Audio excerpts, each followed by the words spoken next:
আপনি নিতু তাই না? হ্যাঁ, আপনি কে? আমি আকাশ, বৃষ্টি বড় ভাই। তো বলেন, আমাকে কেন ফোন দিয়েছেন? আপনার সঙ্গে আমি কি একটু দেখা করতে পারি? আমি তো বলে দিয়েছি আপনার বোনকে আমি আর পড়াবো না। গতকাল রাত থেকে আমার চোখে ঘুম নেই। কতবার ধোকাবাজ, একবার চিন্তা কর। তুই তার সঙ্গে সরাসরি কথা বল। আমার ওর সঙ্গে কথা বলতেই ঘৃণা করছে। তবুও তোকে মুখোমুখি হতে হবে। তোর প্রশ্নের জবাবে আসে কতগুলো মিথ্যা কথা বলতে পারে সেটা দেখবি না? আমি এক কাজ করি, ওকে কল দিয়ে এখানে আসতে বলি, তারপর দুজন মিলে ওকে ধরবো। কি হয়েছে বলো? এত ইমার্জেন্সি ডাকলে যে? মনে হচ্ছে তোমার মেজাজ খারাপ। আচ্ছা, আমি কি জানতে পারি তোমার মেজাজ খারাপের কারণটা কি? এটা কি? ও, এটা তো আমার বই। তোমার কাছে কিভাবে? নিজেকে উপন্যাসের নায়ক ভাবো তাই না? এটা কার খবর? কার আবার? সিনথিয়ার। সিনথিয়া তাই না? ঠিক আছে, চলো আমাকে সিনথিয়ার বাসা নিয়ে চলো। আমি ওর আব্বু আম্মুর সঙ্গে কথা বলবো, চলো। এটা সম্ভব না। কেন সম্ভব না? বলতে পারবো না। কিভাবে বলবা? যেখানে কোনো মানুষের কবর নেই সেখানে তুমি কিভাবে ঠিকানা বলবা? তোমার লজ্জা করলো না আকাশ? এরকম একটা উপন্যাসের ঘটনা বাস্তবে পরিণত করতে তোমার লজ্জা করলো না? আমার জন্য এখানে এসে আমি প্রতিদিন কান্না করি। তুমি কি একটু শুনতে পাও না? আমি না তোমাকে ছাড়া একদমই ভালো নেই। আমাদের কত স্বপ্ন ছিল, সারা জীবন আমরা একসাথে থাকবো। নিজের মতো করে তো ঠিকই ঘুমিয়ে আছো। আমার কথাটা একটা বার ভাবলে না? আপনি এখানে? হ্যাঁ, আপনাকে দেখে তো আসলাম। আচ্ছা, আপনি এখানে প্রতিদিন কার জন্য কান্না করেন? আছে একজন। সেটা কে আমি জানতে চাচ্ছি। জেনে আপনি কি করবেন? আর আপনার জানার দরকার কি? না, এমনি জিজ্ঞাসা করলাম। এমনি এমনি না, এভাবে কাউকে জিজ্ঞাসা করবেন। আপনি কি এখানে প্রতিদিন আসেন? হ্যাঁ আসি তো, কি হয়েছে? আমি কিন্তু আপনাকে প্রতিদিন দেখি। কেন দেখেন? আমি কি আপনাকে দেখতে বলেছি? তো কি করবো তাহলে? রাস্তা দিয়ে যাওয়ার সময় যদি কোনো মানুষ চোখের সামনে পড়ে, চোখ কি ফেরানো যায়? তাহলে চোখ বন্ধ করে হাঁটবে। কি মানুষ রে বাবা, অদ্ভুত। আমার মনে হচ্ছে নিশ্চয়ই ওটা তার প্রেমিকার কবর। হয়তো বা কোনো অ্যাক্সিডেন্টে মারা গেছে। এমন যদি হয়েই থাকে তাহলে চিন্তা কর, সেটা কত ভালো। এখনো প্রেমিকার কবরের সামনে গিয়ে কান্নাকাটি করে। ইস, জানিস, এরকম একটা ছেলে যদি আমার বয়ফ্রেন্ড হিসেবে পেতাম না, নিজেকে লাকি ফিল করতাম। তুই পাবি। তোকে যে বিয়ে করবে সে সারাক্ষণ শুধু নিতু নিতু করবে, দেখিস। জানিস আজকে এলো না কেন? নাকি আমি আসার আগেই চলে গেছে? কিন্তু এসে চলে গেলে তো কবরের সামনে ফুল থাকার কথা, ফুল তো নেই। তার মানে আজ মনে হয় কোনো কাজে আটকা পড়ে গেছে। আপনি আর ফুল এনেছেন কেন? হ্যাঁ আমি, দেখুন, আমি কিন্তু আপনার চেয়ে অনেক সুন্দর ফুল এনেছি, ভালো না? আপনাকে ফুল আনতে কে বলেছে? কেউ বলেনি। তাহলে ফুলটা এনেছেন কেন? না, আপনি আসছিলেন না তাই ভাবলাম। আপনাকে ভাবতে কে বলেছে? আপনাকে তো ভাবতে কেউ বলেনি, তাই না? সামান্য ফুল এনেছি বলে আপনি এভাবে রাগারাগি করছেন কেন? এটা সামান্য বিষয়? এটা আপনার কাছে সামান্য বিষয় মনে হলো? হ্যাঁ, তা নয় তো কি।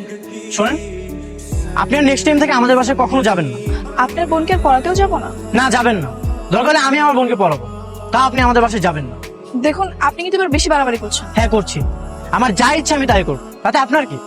আপনি কিন্তু কাজটা একদমই ঠিক করছেন না। আমি কিন্তু সত্যি সত্যি আপনার বোনকে পড়াতে যাবো না। আপনি চাইলেও আমি আমার বোনকে আপনার কাছে আর পড়তে দিব না। কি ব্যাপার মা, তুমি নাকি আমার বৃষ্টিকে আর পড়াচ্ছ না? হ্যাঁ আন্টি। কিন্তু কেন? আরে সামনে তো বৃষ্টির পরীক্ষা। সেটা নয় আপনার ছেলেকে জিজ্ঞাসা করবেন। আকাশকে জিজ্ঞেস করবো মানে? আকাশ কি তোমাকে কিছু বলেছে? দাঁড়াতে বলছি না, দাঁড়াচ্ছ না কেন? এই, কেন বিরক্ত করছেন? এমন করতেছো কেন? তুমি তো জানো আমি যা কিছু করেছি সবকিছু তোমার জন্য। আমি কি আপনাকে বলেছি বাটপারি করে আমার সাথে লাইন মারতে? তা হয়তো বলনি, কিন্তু আমি নিজ থেকে যা করেছি সবকিছু তোমাকে পাওয়ার জন্য করেছি। হ্যাঁ তো? তোমার সাথে কথা বলার জন্য, তোমার সাথে ভালো একটা সম্পর্ক তৈরি করার জন্য অনেক চেষ্টা করেছি, কিন্তু তুমি তো আমার সঙ্গে কথা বলোনি, তুমি তো আমাকে পাত্তাই দাওনি। তাই বলে কি বাটপারির আশ্রয় নিতে হবে? হ্যাঁ, আমি না এরকমটা কখনোই করবো না, আই প্রমিস। আমি আপনাকে 2 পয়সারও বিশ্বাস করি না। কিন্তু বিশ্বাস করো, মৃত্যুর আগ পর্যন্ত তোমার এই বিশ্বাসের আমি কখনোই অমর্যাদা করবো না। সেই সুযোগ আপনাকে আমি কখনোই দিব না। আর বেশি বিরক্ত করলে আমি কিন্তু আঙ্কেলের কাছে বিচার দিব। যাকে ইচ্ছে বলো, কিন্তু আমি তো তোমাকে ভালোবাসি। তুমি বোঝার চেষ্টা করো, আমি না তোমাকে ছাড়া অন্য কিছু ভাবতেই পারি না। অসহ্য। আচ্ছা নিতু, তুমি যদি আমাকে বলো তাহলে আমি আমার বাবা মাকে বলবো তোমাদের বাসায় বিয়ের একটা প্রস্তাব পাঠাবো। এই কাজটা ভুলেও করবেন না। কেন? কারণ আপনার বাবা মাকে আমি অনেক সম্মান করি, তাই আমি চাই না আপনার জন্য তাদের সাথে কোনো খারাপ ব্যবহার করতে। তাহলে ভালো ব্যবহার করো, বিয়ের জন্য রাজি হয়ে যাও। বললাম তো, আমি আপনাকে কখনোই বিয়ে করব না। দেখ, এবার কিন্তু মেয়েটা অনেক বেশি বাড়াবাড়ি করে ফেলেছে। এখানে বাড়াবাড়ি তুই কি দেখলি? আরে বাড়াবাড়ি নয় তো কি, তুই মেয়েটাকে এতবার করে সরি বললি, কই মেয়েটা তোকে ক্ষমা করে দিবে? তা না করে এই বাদে না, এসব মেয়েকে বিয়ে করার কোনো দরকার নেই। কি বলতেছিস তুই? আমি তো নিতুকে ভালোবাসি। আরে একতরফা ভালোবেসে লাভ কি? মেয়েটা তোকে ভালো তো দূরের কথা, দুই চোখে দেখতে পারে না। যেটাই হোক, আমি আমার সবটুকুতে চেষ্টা করবো। আর ভুলটা তো আমি করেছি। সেটা তুই ঠিকই বলেছিস। দেখ ভাই, তোর লাইফ, তোর ডিসিশন। আমি তোকে বেশি কিছু বলতে চাই না, তবে একটা কথা বলতে চাই যে তোর যদি মনে হয় যে এভাবে করলে সবকিছু ঠিক হয়ে যাবে, তাহলে পাবা। আর অন্যথায় সময় নষ্ট করে কোনো লাভ নেই। নিতু আমাকে ভালোবাসে, আমি মনে করি নিতু আমাকে অবশ্যই ক্ষমা করে দিবে। আমার মনে হয় আকাশ ভাইকে তোর ক্ষমা করে দেওয়া উচিত। তোর কোন যুক্তিতে মনে হচ্ছে ওকে ক্ষমা করে দেওয়া উচিত? মানুষ তো ভুল করতেই পারে, তোকে ভালোবাসে এই জন্যই সে এমনটা করেছে। ভুল, তাই না? ভুল আর অপরাধের মধ্যে পার্থক্য জানিস? দেখ, এখন তুই অনেক রেগে আছিস, এই জন্য বিষয়টা সহজভাবে বুঝতে পারছিস না। একটু ঠান্ডা মাথায় চিন্তা করে দেখ, বুঝতে পারবি। আকাশ ভাই তোকে ভালোবাসে, এটা তুই নিজেও জানিস, কিন্তু তার অপরাধ হচ্ছে সে একটা ভুল করে ফেলেছে। হ্যাঁ সেটাই, ও আমাকে সরাসরি বলতে পারতো। তুই তার ভুলটাকে ভুলে গিয়ে ভালোবাসা নিয়ে কল্পনা করে দেখ, দেখবি ভালো লাগবে, মন থেকে ক্ষমা করতে ইচ্ছা করবে। কিন্তু শুধু শুধু আর আপত্তি করিস না, নিজেও কষ্ট পাচ্ছিস। জেদ করে বসে না থেকে সবকিছু ঠিকঠাক করে নে, ভালো লাগবে। আচ্ছা, আমি কথা বলে দেখি। আচ্ছা, আকাশ ভাই নাম্বারটা দে তো। তুই কি করবি? আহা, দে না। দে, উঠিয়ে দে। হ্যালো ভাইয়া, আপনার জন্য একটা গুড নিউজ আছে। এরকম ভুল কাজ আর করবে না তো?